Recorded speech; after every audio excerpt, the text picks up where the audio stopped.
अस्सलाम वालेकुम। हाँ जी वीरो, की हाल चाल है? ठीक ठाक हो? सब खरीए ते अज गल है पंजाबी ते कानफ्रेंसां हो रही ने, सारे कर रहे हैं। नासर ढिल्लों बड़ी कोशिश माशाअल्लाह कर रहा, अल्लाह ताला उन्होंने देवे कि सानू पंजाब च पंजाबी बोलनी चाहिए, पंजाबी दे नाल रहना चाहिए।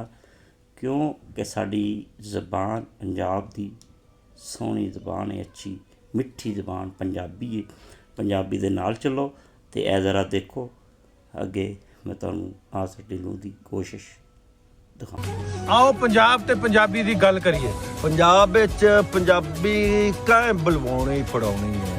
ਅਸੀਂ ਕਰਾਂਗੇ, ਸਾਨੂੰ ਡੁੱਬਦਿਆਂ ਨੂੰ ਕੌਣ ਤਾਰੇਗਾ। ਅਸੀਂ ਤਾਰਾਂਗੇ। ਪੰਜਾਬੀ ਪੜਾਂਗੇ, ਪੰਜਾਬੀ ਪੜਾਵਾਂਗੇ, ਪੰਜਾਬੀ ਬੁਲਾਵਾਂਗੇ ਇੰਸ਼ਾਅੱਲਾ। ਸਾਡੀ ਬੋਲੀ ਸਾਡੀ ਸ਼ਾਨ, ਸਾਡੀ ਬੋਲੀ ਸਾਡੀ ਸ਼ਾਨ। ਪੀਰਾਂ ਦੀ